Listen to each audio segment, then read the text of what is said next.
Hello, everyone. Thanks for joining us. Today, we're back with fantasy author D.L. Jennings. Thanks for joining us today, D.L. Hey, thanks for having me. Yeah, well, we're so excited to have you back. And today, I want to discuss promotional events and PR with you.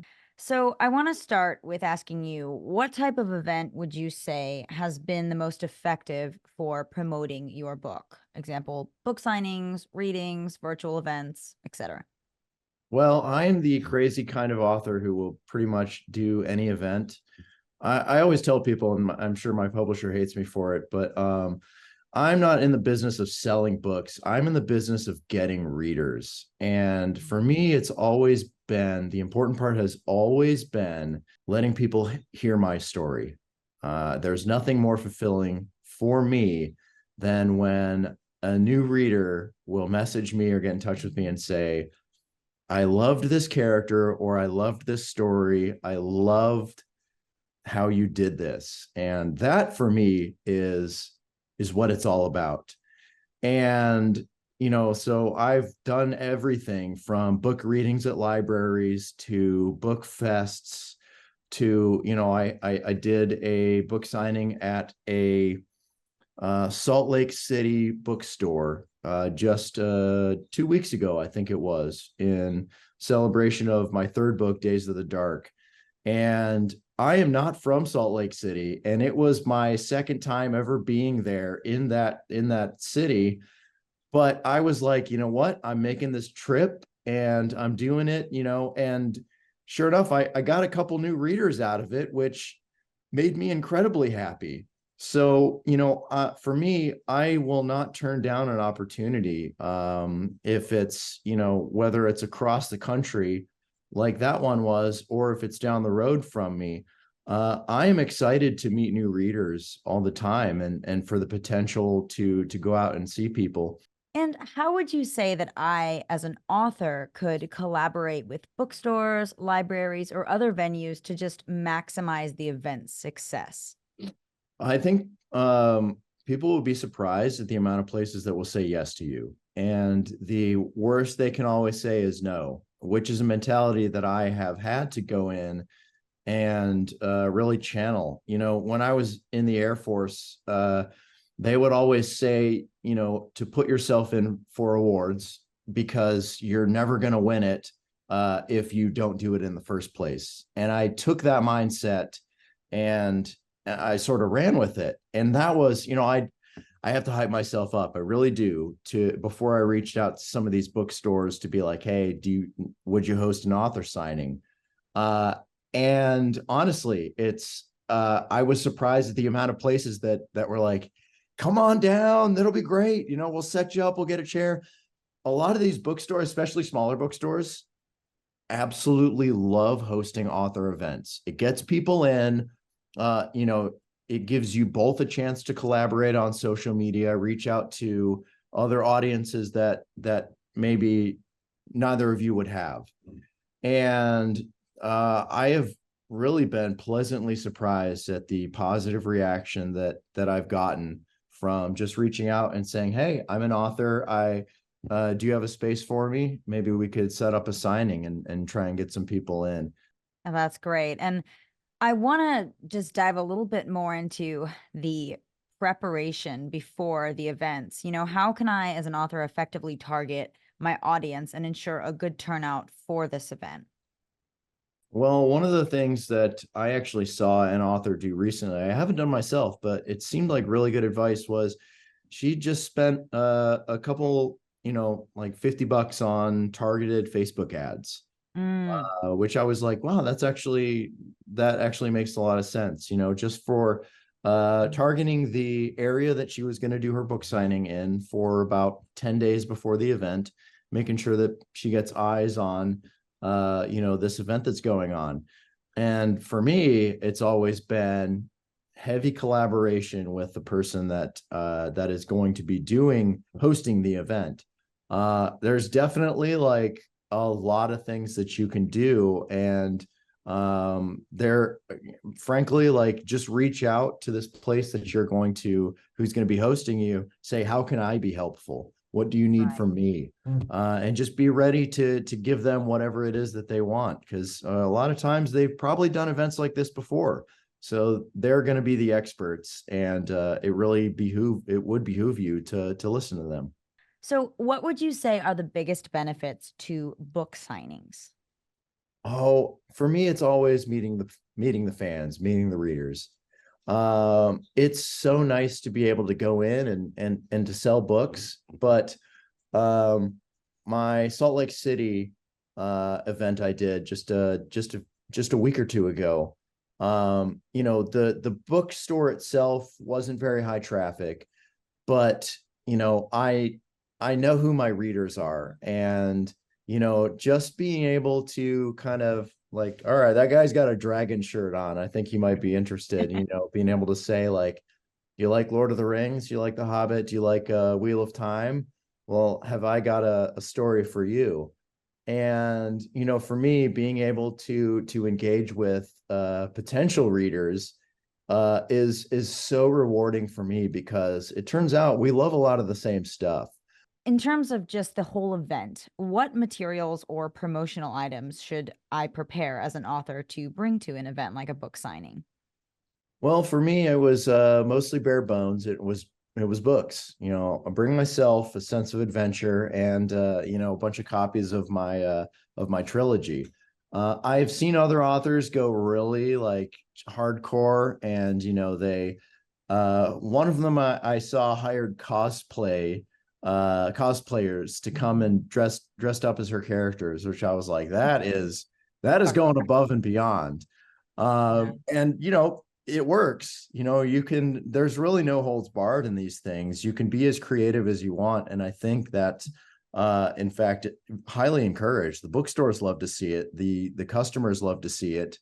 You can put your own little touches on these as much as you want. I have bookmarks that I've printed out, that I've brought, passed out. I have, business cards with, like a QR code for my book on Amazon. The dates and the names of the other books that I've written, and where to find me on social media. Anything like that, anything that helps solidify yourself in the mind of these readers, anything that helps set you apart. I do have a quick question. If you wouldn't mind sharing kind of a little bit of your elevator pitch or how you typically handle when somebody comes up to you to say, "Hey." Oh yeah. So, I always start with my comps, and I say, if you like Brandon Sanderson, The Way of Kings, if you like Lord of the Rings or Wheel of Time, this is for you. And if I see their eyes light up, I go into my book. It's a completed epic fantasy trilogy. And it starts out as a war between two sides, with one side trying to free an ancient god from his prison, and the other side trying to keep him there. And it centers around a young blacksmith who comes in possession of a key that could either free or destroy this god. And it's basically a David and Goliath story, where in this case, Goliath happens to be a god. So you get those that sort of epic, big sort of fantasy tropes and ideas kind of floating around in their head, and you're like, oh, okay. I see. It's I always try and push the conflict, and I want to make sure that people know that it centers around this big, vast, epic war. So that's kind of, again, that's the quick and the dirty, but it's usually enough to kind of get people to go after the bait. I know you've done good research. Do you have your book in some local bookstores or kind of smaller, individually owned ones? Um, you may have heard of it. It's called Barnes and Noble. You But went I straight to actually, the head yeah, honcho. so I actually reached out to the Barnes and Noble rep myself, and they were surprisingly receptive to it. And they said, come around and sign some books. Unfortunately, they couldn't fit me in for a book signing, but I was like, that's fine. It's awesome that you guys will carry my books in the first place. So it's funny, because I had reached out to an indie store. They're called White Whale Books, and they're literally walking distance from my house. But they said, sorry, we don't have room.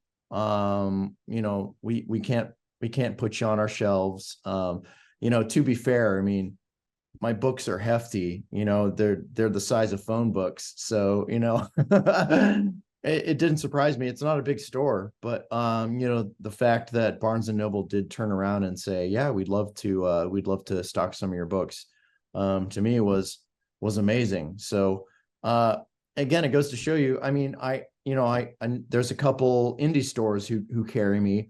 One of them notably is in Baltimore, where I did my book launch. And I have a relationship with them. I'm not from Baltimore, but again, this was an instance where I had a friend reach out to me, um, behind my back without even knowing. He asked the bookstore if they'd carry my books, and sent me a picture of my book, on their shelves. And I was like, get me in touch with this person. Let me come and say hi. So That's great. it really goes to show you that, it's just a matter of reaching out and asking people, hey, do you have room on my shelves for some of my books? Well, I think that's fantastic because I think a lot of people are kind of stuck in the zone where, oh, I have to be the local author down the street. And if your story's good and you've got, your friend should be your public relations agent.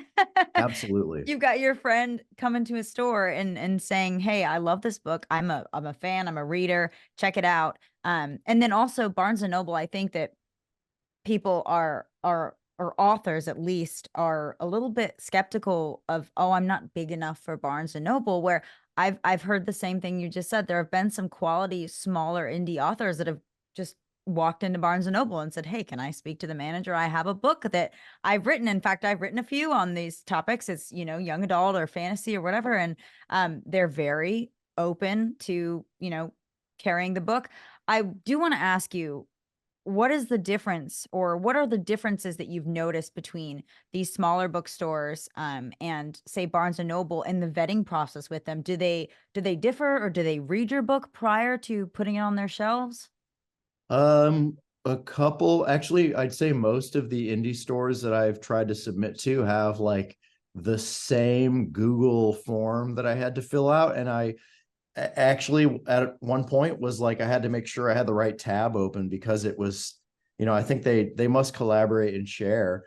But for me, it was I was going through Barnes and Noble, especially. It was like I had my publisher reach out to them first and say, hey, we're interested. We've, this is who we're distributed by, which I think played a big part in it.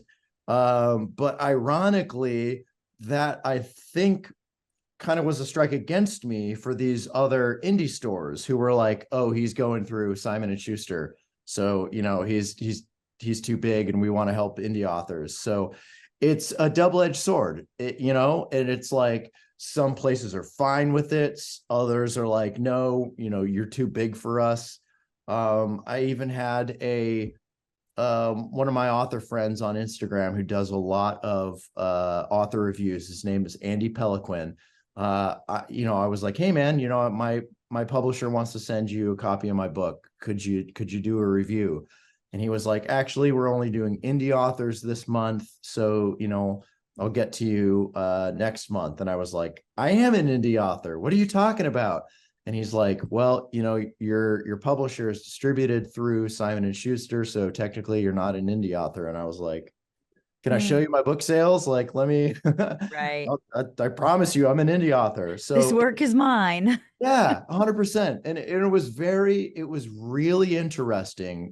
Sort of the view that some bookstores have, even some authors have, of what constitutes indie, or what constitutes, being signed to one of the big five. I think they used to be referred to, even though there's not five of them anymore. It's weird, but Could you tell us, what a query letter is for the people that may not know, kind of what it's composed of, and then where you typically send those query letters?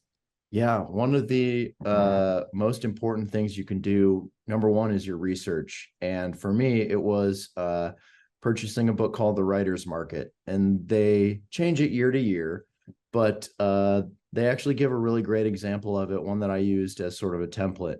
And I say that because almost everyone that you're going to query wants a different format. So for me, when I was sending out my query letters, I wanted to have agent representation. And I was sending it out to basically every agent that said they were interested in fantasy, epic fantasy, even just stories with strong female leads, which mine had. So I was like, Right. maybe they're just interested in fiction, but there's a chance that I could get some representation there. So it's a lot of it just boils down to, this is who I am, this is what my book is about, and this is why I think it will sell, which is arguably the most important part. And it's usually about a page, maybe 2 pages, depending on what this agent wants or what this publisher is looking for. But it's essentially it's like a CV. It's a cover letter for your resume, and your resume is your manuscript. Well, DL, thank you. That was great input on promotional events and PR. It was my pleasure. Thank you. That's all the time we have for today. Thank you, everyone, for tuning in to today's interview with fantasy author DL Jennings. Be sure to check out our website for more videos. Wishing you all a fulfilling and successful writing journey.